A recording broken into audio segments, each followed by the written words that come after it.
এই জুলাই আগস্টের পরেও আপনারা জানেন যে প্রাইভেট বিশ্ববিদ্যালয়ের শিক্ষার্থীরা যেভাবে বঞ্চিত হয়েছে, এটা নিয়ে সবার মুখোমুখি সমালোচনা আছে। গণ অভ্যুত্থানের মেইন যে ভূমিকাটা রেখেছিল প্রাইভেট বিশ্ববিদ্যালয়ের শিক্ষার্থীরা, সেটা আমি মনে করি। কারণ এই প্রাইভেট বিশ্ববিদ্যালয়ের শিক্ষার্থীরা আন্দোলনে সম্পৃক্ত হওয়ার কারণে তাদের উপরে যে জুলুম, অত্যাচার, নির্যাতন শুরু হয়েছিল, সেটি বাংলাদেশের মানুষ মেনে নিতে পারেনি। প্রথম দিন আমরা বিশ্ববিদ্যালয়ের সরকারের সামনে যদি আমরা ছোট পরিসরে হলেও যে কর্মসূচি পালন করতে পারি, সেই ছবি ভিডিওগুলো যখন ছড়িয়ে যাবে, পরের দিন শত শত হাজার হাজার প্রাইভেট শিক্ষার্থীরা শরিক হবে। সেই পরিকল্পনা অনুযায়ী দ্বিতীয় দিন দেখা গেছে সেই সংখ্যা কয়েক গুণ বেড়ে গেছে। তৃতীয় দিন আপনি জানেন 17-18 তারিখের দিকে, 18 তারিখের দিকে ব্যাপক প্রতিরোধ গড়ে তুলল প্রাইভেট শিক্ষার্থীরা এবং তারা রাজপথ দখল করে নেয়। এবং সেই প্রতিরোধের মধ্য দিয়ে বাংলাদেশের আবার এই আন্দোলনটি সম্পূর্ণরূপে প্রাণকেন্দ্রে পরিণত প্রাইভেট বিশ্ববিদ্যালয় দিকে। প্রাইভেট বিশ্ববিদ্যালয়ের শিক্ষার্থীরা মূলত এই একদফা আন্দোলন নিয়ে আন্দোলন করেছে। এটাই ছিল আন্দোলনে আমাদের মূল পরিকল্পনা। বেসরকারি বিশ্ববিদ্যালয় শাখা ছাত্র দলের সভাপতি আবু হুরায়রা। আমরা এখন আবু হুরায়রার সাথে কিছু আলাপ আলোচনায় মগ্ন হব। জুলাই দ্বিতীয় বর্ষপূর্তি উপলক্ষে আপনি জুলাইকে দুই বাক্যে কিভাবে সংজ্ঞায়িত করবেন? জুলাই শুরু হয়েছিল কোটা সংস্কার আন্দোলন দিয়ে, আর আমরা শেষ করেছি এক দফা আন্দোলনের ডাক দিয়ে এবং এক দফা কার্যকরের মধ্যে।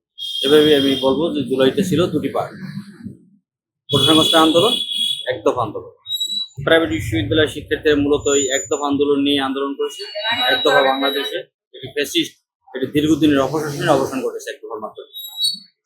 এক দফা আন্দোলন বা এক দফা নিয়ে আপনাদের কি কোনো বিশেষ পরিকল্পনা ছিল? হ্যাঁ, অবশ্যই। আমরা তো বলতে গেলে এই যে যখন থেকে বাংলাদেশের গণতন্ত্র লুণ্ঠিত হয়েছে, বাংলাদেশের গণতন্ত্র যখন বিলুপ্ত প্রায় হয়েছে, তখন থেকেই আমরা মূলত চিন্তা করেছি যে বাংলাদেশের যেভাবে রাষ্ট্রের প্রতিটি প্রতিষ্ঠানকে, রাষ্ট্রীয় কাঠামোগুলোকে পরিকল্পিতভাবে ধ্বংস করা হয়েছে, পরিকল্পিতভাবেই একটি দল তাদের প্রয়োজনে যেভাবে ব্যবহার করেছে, তখনই আমরা চিন্তা করেছি সকল সমস্যার সমাধান শুধু একটাই, একটি অবাধ গণতান্ত্রিক সুষ্ঠু নির্বাচন। এবং সেই নির্বাচনের জন্য অবশ্যই এই ফ্যাসিস্ট শেখ হাসিনা সরকারকে বাংলাদেশ থেকে বিতাড়িত করতে হবে এবং সরকারের পতন ঘটাতে হবে। তো সেই লক্ষ্যে আমরা এই এক দফা নিয়ে আমরা আন্দোলন করেছিলাম। আপনারা জানেন যে বিগত আমাদের যে আন্দোলনগুলো ছিল সামনে বিএনপি এবং ছাত্র দলে, সবগুলি ছিল মূলত শেখ হাসিনা সরকারের পতন নিয়ে, এবং সামনে এভাবেই আমরা আন্দোলন করে এগিয়ে গেছি, যেটা পরিসমাপ্তি হয়েছে জুলাই মধ্যে। প্রাইভেট বিশ্ববিদ্যালয়ের 112টি বা 115টির মতো বিশ্ববিদ্যালয় রয়েছে। এই বিশাল সংখ্যক বিশ্ববিদ্যালয়ের ছাত্রদের নিয়ে আপনার নামই শোনা যাচ্ছে যে আপনার নেতৃত্বেই তারা নাকি আন্দোলনে নেমেছিল। বিশেষ করে এই বেসরকারি বিশ্ববিদ্যালয় ছাত্র দলের কথা শোনা যাচ্ছে। তো এত সংখ্যক মানুষকে আপনি কিভাবে এগ্রি করালেন বা সমন্বয় করলেন? যখন আমি আমার ছাত্র দলের সাংগঠনিক অভিভাবক জনাব তারেক রহমানের পক্ষ থেকে নির্দেশনা আসলো যে যেহেতু পাবলিক বিশ্ববিদ্যালয়গুলো বন্ধ করে দেওয়া হয়েছে, হলগুলোকে বন্ধ করে দেওয়া হয়েছে, বল প্রয়োগের মাধ্যমে পাবলিক বিশ্ববিদ্যালয়ের শিক্ষার্থীদের যে আন্দোলন, আমরা যে শাহবাগ কেন্দ্রে এবং ঢাকা কেন্দ্রে আন্দোলন গড়ে তুলেছিলাম, সেই আন্দোলন যখন প্রায় নিমজ্জিত হয়ে গেছিল, তখন প্রাইভেট বিশ্ববিদ্যালয়কে প্রাইভেট শিক্ষার্থীদেরকে কাজে লাগানোর জন্য যখন আমরা নির্দেশনা পাই, তখন পরিকল্পনা করি যে প্রত্যেকটি প্রাইভেট বিশ্ববিদ্যালয়কে এখন আন্দোলনের জন্য তার নিজ নিজ ক্যাম্পাসের সামনে এবং বিশ্ববিদ্যালয়ের যে জোন আছে সেখানে আন্দোলন গড়ে তুলতে হবে। সেই লক্ষ্যে প্রথম দিন আমাদের পরিকল্পনা ছিল, আমাদের নেতাকর্মীদের নির্দেশনা ছিল যে বিশ্ববিদ্যালয়ের যে গ্রুপগুলো আছে, হোয়াটসঅ্যাপ গ্রুপ এবং বিভিন্ন বিশ্ববিদ্যালয়ের যে পেজগুলো আছে এবং ফেসবুক যে গ্রুপগুলো আছে, সেগুলোতে পোস্ট দিয়ে প্রত্যেকটি বিশ্ববিদ্যালয়ের সামনে আন্দোলন কর্মসূচি ঘোষণা করা হয় এবং ক্লাসরুম থেকে প্রথম দিন শিক্ষার্থীদেরকে ডেকে এনে আন্দোলনে শরিক করা হয়। আমি চিন্তা করেছি যদি প্রথম দিন আমরা বিশ্ববিদ্যালয়ের সরকারের সামনে যদি আমরা ছোট পরিসরে হলেও যে কর্মসূচি পালন করতে পারি, সেই ছবি ভিডিওগুলো যখন ছড়িয়ে যাবে, পরের দিন শত শত হাজার হাজার শিক্ষার্থীরা শরিক হবে। সেই পরিকল্পনা অনুযায়ী দ্বিতীয় দিন দেখা গেছে সেই সংখ্যা কয়েক গুণ বেড়ে গেছে। তৃতীয় দিন আপনি জানেন 17-18 তারিখের দিকে, 18 তারিখের দিকে ব্যাপক প্রতিরোধ গড়ে তুলল শিক্ষার্থীরা এবং তারা রাজপথ দখল করে নেয়। এবং সেই প্রতিরোধের মধ্য দিয়ে বাংলাদেশের আবার এই আন্দোলনটি সম্পূর্ণরূপে প্রাণকেন্দ্রে পরিণত প্রাইভেট বিশ্ববিদ্যালয় দিকে।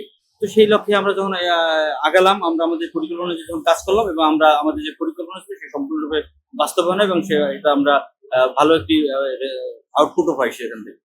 এটাই ছিল আন্দোলনে আমাদের মূল পরিকল্পনা। বলা হয়ে থাকে পুরো বাংলাদেশের মানুষ জানে, যদি প্রাইভেট বিশ্ববিদ্যালয় এই জুলাই আন্দোলনে সম্পৃক্ত না হতো তাহলে ইতিহাসটা অন্যরকম হতে পারত। কিন্তু মিডিয়া ওইভাবে এই প্রাইভেট বিশ্ববিদ্যালয়কে হাইলাইট করে নাই বা এখনো করছে না। এর বিশেষ কারণ বলে আপনি কি মনে করেন? না, আসলে বিষয়টা এরকম না। আপনি জানেন আন্দোলনটা ছিল বাংলাদেশের সকল ফ্যাসিস্ট বিরোধী সকল রাজনৈতিক দলের, সকল শিক্ষার্থী, এবং এই আন্দোলনটা ছিল সারা বাংলাদেশের সকল আপামার জনসাধারণ। এই আন্দোলনের শেষ পর্যন্ত সম্পৃক্ত হয়েছিল বাংলাদেশের সকল শ্রেণী, সকল পেশার মানুষ। এই জন্য এই আন্দোলনকে গণ অভ্যুত্থান বলা হয়।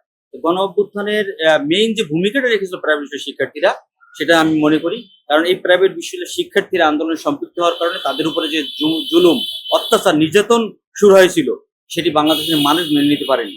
যার কারণেই তারা এই সিম্পিতিটা পেয়েছেন এবং বাংলাদেশের মানুষ এবং জনগণ আন্দোলনে শরিক হয়েছে। তো শরিক হওয়ার পরে তো বাংলাদেশে একটি বিপ্লব ঘটে গেল। এবং আপনারা জানেন যে এই জুলাই আন্দোলনে প্রাইভেট বিশ্ববিদ্যালয়ের শিক্ষার্থীদের মধ্যে অনেকেই তাদের শহীদ হতে হয়েছে। প্রাইভেট বিশ্ববিদ্যালয় যদি আন্দোলন শরিক না হতো, বা প্রাইভেট বিশ্ববিদ্যালয়ের কারণে সারা বাংলাদেশের মানুষ আবার একটি নতুন যে শক্তির সাপোর্ট তারা পেয়েছে না পেত, তাহলে হয়তো বা আজকে আমরা এখানে থাকতাম না। আজকে যারা আন্দোলন করেছে তাদেরকে হয়তো ধরে ধরে গুম করা হতো, হত্যা করা হতো। বাংলাদেশ হয়তো বা আরো 100 বছর পিছিয়ে যেত। বাংলাদেশের আকাশে যে মেঘের উদ্ভব ঘটতো, সেটা হয়তো বা কখনোই রিমুভ করা সম্ভব হতো না। হয়তো আমাদের আবার দীর্ঘ একটি বড় সময়ের জন্য অপেক্ষা করা লাগবে। সেজন্য অনেকেই বলে থাকেন যে ইতিহাসটা হয়তো অন্যরকম হতে পারতো। এটাও সত্যি। তো আল্লাহ উত্তম পরিকল্পনাকারী, তিনি চেয়েছেন এই দেশপ্রেমী শিক্ষার্থীদের হাত ধরে এবং তাদের একটি বড় ভূমিকার মাধ্যমেই এই আন্দোলনে প্রাথমিকভাবে যখন আপনারা শরিক হলেন, হয়তো প্রথমেই আপনারা সব ইউনিভার্সিটি একসাথে নামেননি, তো প্রথমে কারা কারা আসলে ইউনিভার্সিটি গুলো আসছিল প্রথমে আমরা যখন বললামই যে 16 তারিখের দিকে যখন সিদ্ধান্তই হলো পুরোপুরি যে হলগুলো বন্ধ করে দেওয়া হবে, হল থাকতে দেওয়া হবে না, আন্দোলন নিমজ্জিত হয়ে গেছিল। তারপর থেকে আমরা পরিকল্পনা নিয়েছি যে প্রাইভেট শিক্ষার্থী এখন মাঠে থাকতে হবে। তো তারা সেই দেশের সেই পরিকল্পনায় তারা সেই দায়িত্বটি নিয়েছেন। প্রাইভেট বিশ্ববিদ্যালয়ে প্রথম দিন সবাই শরিক না হলেও বিশাল একটি অংশ শরিক হয়েছে। হয়তো 100 জন, 200 জন, 50 জন, কোনো কোনো ইউনিভার্সিটি যেভাবে পেরেছে শরিক হয়েছে। হওয়ার পরে পরবর্তী দিন থেকে সেটা কয়েকশো গুণ বেড়ে গেছে, সেটাই তো বললাম, কয়েক গুণ বেড়ে গেছে। আপনি বলতে চাচ্ছেন জনগণ প্রাইভেট বিশ্ববিদ্যালয়ের ছাত্রছাত্রীদের সাথে অংশগ্রহণ করেছে? অবশ্যই অবশ্যই। প্রাইভেট বিশ্ববিদ্যালয় সারা বাংলাদেশে ভেঙে ছাতার মধ্যে ছড়িয়ে ছিটিয়ে আছে। তারা অতীতের যে আন্দোলনগুলো আপনারা দেখেছেন, যে কোটা সংস্কার আন্দোলন 18 সালে এবং শিক্ষার বাড়িতে ভ্যাট বিরোধী আন্দোলন, এর আগে নিরাপত্তা আন্দোলন, যেগুলো প্রাইভেট শিক্ষার্থী সম্পৃক্ত হয়েছে, তারা বাংলাদেশ সফল হয়ে গেছে। কারণ বাংলাদেশের প্রত্যেকটি জায়গায় প্রাইভেট যেভাবে ছড়িয়ে ছিটিয়ে আছে, তাতে যদি তারা আন্দোলনে কোনো শরিক হয়, তাহলে বাংলাদেশ অস্থির হওয়াটাও স্বাভাবিক। তো এই আন্দোলন করে কি পেলেন আর কি আশা করছেন? অবশ্যই আমরা একটি সুন্দর একটি গণতান্ত্রিক নির্বাচন পেয়েছি, যেটি আমাদের তরুণ প্রজন্মের একটি আকাঙ্ক্ষিত লক্ষ্য ছিল। আমরা বৈষম্যহীন বাংলাদেশ চেয়েছি, আমরা ন্যায় বিচার চেয়েছি। তো এখন যেহেতু একটি সুষ্ঠু সুন্দর নির্বাচনের মাধ্যমে একটি গণতান্ত্রিক সরকার সরাসরি ভোট দিয়ে আমরা নির্বাচিত করতে পেরেছি, অবশ্যই আমাদের যে বাকি চাওয়া পাওয়াগুলো আছে, সেগুলো একে একে বর্তমান সরকার বাস্তবায়ন করতেছেন। ভবিষ্যতে আমাদের সকল চাওয়াই বাস্তবায়ন করবেন, এটা ইতিমধ্যে আমাদের প্রধানমন্ত্রী ঘোষণা দিয়েছেন, আপনারা জানেন। বৈষম্যহীন কথাটা বললেন, আসলেই কি বৈষম্য দূর হয়েছে বলে আপনি মনে করেন? দেখেন, যুগ যুগ প্রত্যেকটি স্বাধীনতা অর্জন করার পরে স্বাধীনতা রক্ষা করার জন্য সংগ্রাম, যুদ্ধ করতে হয়। এই জুলাই আগস্টের পরেও আপনারা জানেন যে প্রাইভেট বিশ্ববিদ্যালয়ের শিক্ষার্থীরা যেভাবে বঞ্চিত হয়েছে, এটা নিয়ে সবার মুখোমুখি সমালোচনা আছে। এভাবে বঞ্চিত করা ঠিক হয়নি। যাদের নেতৃত্বে বাংলাদেশে ছাত্র আন্দোলনে আমরা ছাত্র সংগঠনগুলো তাদেরকে সামনে রেখে অগ্রসর হয়েছি, শিক্ষার্থীরা তাদেরকে সামনে রেখে অগ্রসর হয়েছে, তারা পরবর্তীতে রাজনৈতিক উচ্চবিলাসিতার জায়গা থেকে তারা নিজেদের স্বার্থে রাজনৈতিক দল করেছে, নিজেদের স্বার্থে নির্বাচন বিলম্বিত করার জন্য নানা ধরনের ষড়যন্ত্রে লিপ্ত হয়েছে। তাদেরকেও একসময় বাংলাদেশের এই দেশপ্রেমী শিক্ষার্থীরা প্রত্যাখ্যান করেছে। সেখানেও আমাদের অনেক বড় একটা ভূমিকা ছিল, বিশেষ করে আমি সেখানে ভূমিকা রাখার চেষ্টা করেছি, তারা যাতে বাংলাদেশের দেশপ্রেমী শিক্ষার্থীকে বিপদগামী কোনো পথে পরিচালিত করতে না পারে। একটা পর্যায়ে তারা যখন দুর্বল হয়ে যায়, তারপরে তারা ষড়যন্ত্র করে যখন আর এগোতে পারছিলেন না, তখন বাংলাদেশে একটি সুন্দর পরিবেশ আসে।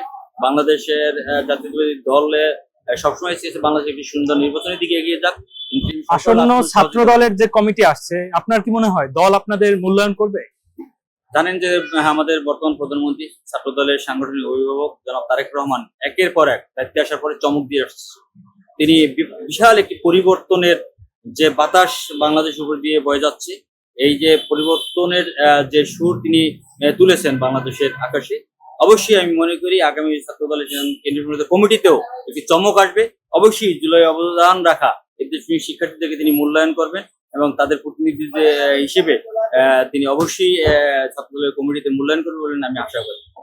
তারেক রহমানের নেতৃত্বকে আপনি 10-এ কত দিবেন? 100-তে 100। ওনাকে সামনে রেখেই তো আমরা রাজনীতি করি। ওনার ইমেজের জন্য আজকে বিএনপি ক্ষমতা এসেছে বলে আমরা মনে করি। বিএনপির অনেক কর্মীরা আছেন, যারা দলের জন্য অনেক ভালো কাজ করতেছেন, কিন্তু ওনার যে কর্মকাণ্ড, ওনার যে আপনার পদক্ষেপগুলো, প্রত্যেকটি আমাদের তরুণ প্রজন্ম এবং বাংলাদেশ জনগণ সাধুবাদ জানাচ্ছেন এবং সাদরে গ্রহণ করতেছেন। মূলত ওনার জনপ্রিয়তার উপরই বিএনপি এখন এই মুহূর্তে সর্বোচ্চ শক্তিশালী অবস্থানে আছে বলে আমি মনে করি।